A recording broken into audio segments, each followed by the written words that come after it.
तो महाराज जी, जैसे कि आसाराम बापू को पूरा देश पूरी दुनिया जानती थी, उनके ऊपर दुष्कर्म के आरोप लगाए गए, तो क्या ये आरोप सही थे? आप क्या मानते हैं? आपकी क्या राय है इसमें? आप कुछ बताना चाहेंगे इस पे? सरासर मिथ्या हैं। और चूंकि उनके ऊपर इसलिए आक्षेप लगाए गए क्योंकि उनको न सिर्फ देश बल्कि संपूर्ण विश्व जानता था कि आसाराम बापू एक वैश्विक मंच पर एक विश्व गुरु के रूप में स्थापित हो चुके थे और एकमात्र आसाराम बापू थे जो मुगलों के उस आक्रमण पे रोड़ा थे, जो मुगलों की मानसिकता भारत में जीवित थी, उसको रौंदने का काम आसाराम बापू कर रहे थे। ईसाइयों को रौंदने का, उन मशीनरियों को रौंदने का काम आसाराम बापू कर रहे थे, जो मशीनरियां, जो मुगल और ईसाई मशीनरियां आज भी भारत में धर्म परिवर्तन का सबसे बड़ा कारण बनी हुई थी और आसाराम बापू उस पे सबसे मजबूत स्तंभ के रूप में रोकने का काम कर रहे थे, महाशक्ति के रूप में। और शायद इसीलिए आसाराम बापू के ऊपर मात्र 24 घंटे के अंदर अनगिनत मुकदमे, ये भारतीय एजेंडे के अंतर्गत नहीं बल्कि उन तमाम देशों जो भारत विरोधी देश हैं उनके एजेंडे के अंतर्गत मुकदमे पंजीकृत कर दिए गए और आसाराम बापू को महज 5 दिन के अंदर तमाम मुकदमों में दुष्कर्म और तमाम अपराधों में दोषी करार देते हुए आसाराम बापू को जेल में डाल दिया गया। ये वही आसाराम बापू थे जिन्होंने न सिर्फ एक व्यक्ति बल्कि लाखों की संख्या में उन मुस्लिम हो गए, ईसाई हो गए हिंदुओं को पुनः घर वापसी कराया था। और ऐसे धर्म गुरु को आज हम जेल के कारावास में डाल देने का काम कर दिए। ये हमारे निजी निहित स्वार्थ की वजह से हो पाया।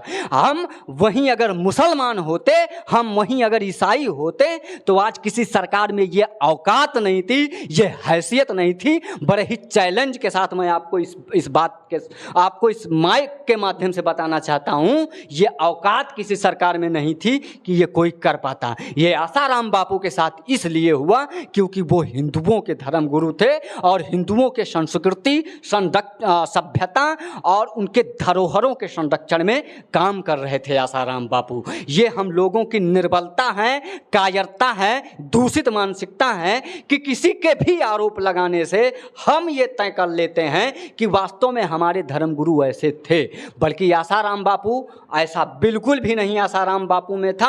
आसाराम बापू एक जिस प्रकार से वो सफ़ेद वस्त्र पहनते थे, इसी प्रकार से निर्मल सफ़ेद वस्त्र की तरह उनका निर्मल मति था और वो चाहते कि संपूर्ण भारत इसी निर्मल मति के साथ विश्व गुरु के पथ पर आगे बढ़े और सनातन धर्म का परचम लहराए, जो उन्होंने किया भी। न सिर्फ देश बल्कि दुनिया के लोगों को उन्होंने जोड़ा और भारत के आर्थिक व्यवस्था में भी अपनी मजबूत स्थिति को दावेदारी के साथ प्रस्तुत कराया। और शायद यही कारण था कि पूर्ववर्ती सरकारों ने आसाराम बापू के ऊपर नकेल कसने का काम किया, क्योंकि पूर्ववर्ती सरकारों की जो मंशा थी वो पश्चात सभ्यता से मेल खाती थी और आसाराम बापू भारतीय संस्कृति और सभ्यता के लिए सजग प्रहरी बन कार्य कर रहे थे। जैसे बॉर्डर पे हमारी सिक्योरिटी, हमारी फोर्स, हमारी आर्मी काम करती है, वैसे देश में हमारे धर्म रक्षक, धर्म संस्कृति योद्धा काम करते हैं और उसी के रूप में आसाराम बापू काम कर रहे थे। लेकिन दुर्भाग्यजनक है हम हिंदुओं के लिए, और हम हिंदुओं को डूब मरना चाहिए कि हमारी मनोस्थिति इस प्रकार से बन गई कि हमें शर्म आनी चाहिए और डूब मरना चाहिए गंगा, यमुना, सरस्वती, नर्मदा में, कि आज तक हमने आसाराम बापू को लेके ये तक नहीं बोल पाया कि हमारे इतने बड़े धर्म गुरु को कम से कम बेल तो दे दे सरकार। आज तक बेल नहीं दे पाई। और मैं फिर से चैलेंज के साथ कहता हूं, किसी इतने बड़े पारसी, जो है ईसाई, मौलवी के ऊपर अगर इतनी बड़ी कार्यवाही होती तो आज पूरा देश धधकती आग में जल रहा होता। महाराज, मैं आपको बता रहा हूं। साथ ही निवेदन भी करता हूं संपूर्ण सनातनी हिंदुओं से कि आसाराम बापू के अंदर दोष न देखते हुए उनके समर्थन में आना चाहिए संपूर्ण हिंदुओं को। और कम से कम जिस आसाराम बापू ने भारतीय संस्कृति, सभ्यता को मजबूत करने के लिए अथक प्रयास और अथक परिश्रम किया था, उन आसाराम बापू के लिए आज हमें एक छोटा सा काम करना चाहिए कि आसाराम बापू को सरकार को दबाव बना के कम से कम आसाराम बापू के ऊपर निष्पक्षता के साथ पुनः जांच करके और आसाराम बापू को बेल दिया जाना चाहिए और बाइज्जत बरी की जानी चाहिए आसाराम बापू को। आसाराम बापू के ऊपर निष्पक्षता से जांच होने के बाद यही स्पष्ट होगा कि आसाराम बापू बाइज्जत बरी होंगे और उनका कोई दोष नहीं था। तो आसाराम बापू एकदम निष्पक्ष और निर्दोष हैं और हमारे बहुत बड़े धर्मगुरु हैं।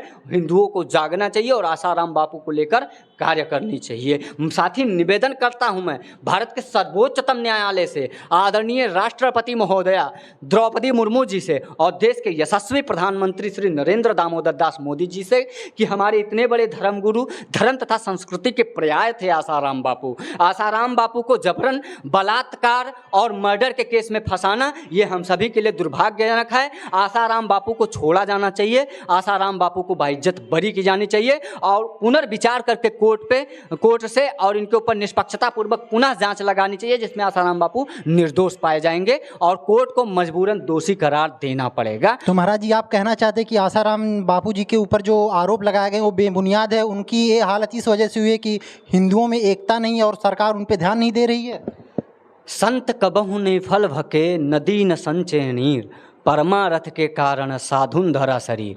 यदि आज साधुओं पे आक्षेप हो रहा है और उसके ऊपर कोई सरकार नहीं बोल रही है तो मैं किसी भी सरकार के पक्ष में नहीं हूँ, चाहे समाजवादी पार्टी हो, चाहे कांग्रेस हो, चाहे डीएमके हो, चाहे टीएमके हो, चाहे आरजेडी हो, जेडीयू हो, तृणमूल हो, दुनिया की कोई संगठन और कोई पार्टी हो जो अपनी संस्कृति के प्रति काम करने वाले, अपने धर्मगुरु, अपने जो है राष्ट्र की सुरक्षा में सीमाओं पर काम करने वाले आर्मी के लिए काम नहीं करता है, ऐसे में किसी भी पार्टियों के प्रति काम करने वाला कोई जो है राष्ट्रीय चाटुकार नहीं हूँ, राजनीतिक चाटुकार नहीं हूँ, ना किसी पार्टी के लिए काम करता हूँ। मैं तो सिर्फ निवेदन कर रहा हूँ कि उन पार्टियों को आज उस आसाराम बापू के ऊपर भी ध्यान देना चाहिए जो आसाराम बापू 70 और 75, 80 के उम्र में जेल काट रहे हैं। ऐसे आसाराम बापू को लेकर एक बार पुनः विचार करना चाहिए कि क्या किसी वृद्ध में इतनी शक्ति होती है कि ऐसे जो है इतनी लड़कियों के साथ दुष्कर्म में आरोपी हो जाए वो,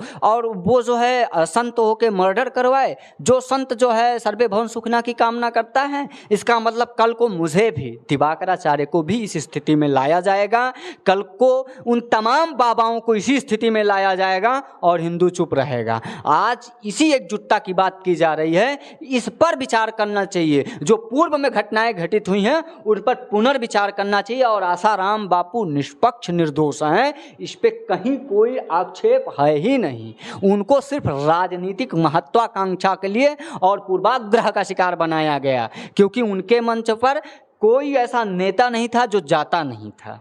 चाहे नरेंद्र मोदी हो, चाहे इंदिरा गांधी हो, चाहे सोनिया गांधी हो, चाहे राहुल गांधी हो, चाहे मुलायम सिंह यादव, तो तमाम सारे नेता, राजनीतिक दल उनके उस राजनीतिक मंच पर गए। लेकिन आसाराम बापू को फंसाने का आखिर क्या कारण रहा? ये सिर्फ और सिर्फ राजनीति था, राजनीतिक महत्वाकांक्षा था। आसाराम बापू का जो काम था वो कुछ लोगों को ठीक नहीं लग रहा था। ये वही लोग थे जो ईसाइयत को बढ़ावा दे रहे थे, जो इस्लाम को बढ़ावा दे रहे थे, इस्लाम के नाम पे एक अलग कानून बना के कश्मीर को अलग रख के भारत पाकिस्तान का विभाजन कर दिए। ये सारे लोग कारण हैं आसाराम बापू को जेल में डालने के लिए। आसाराम बापू निष्पक्ष निर्दोष हैं, आसाराम बापू के ऊपर पुनः विचार किया ही जाना चाहिए।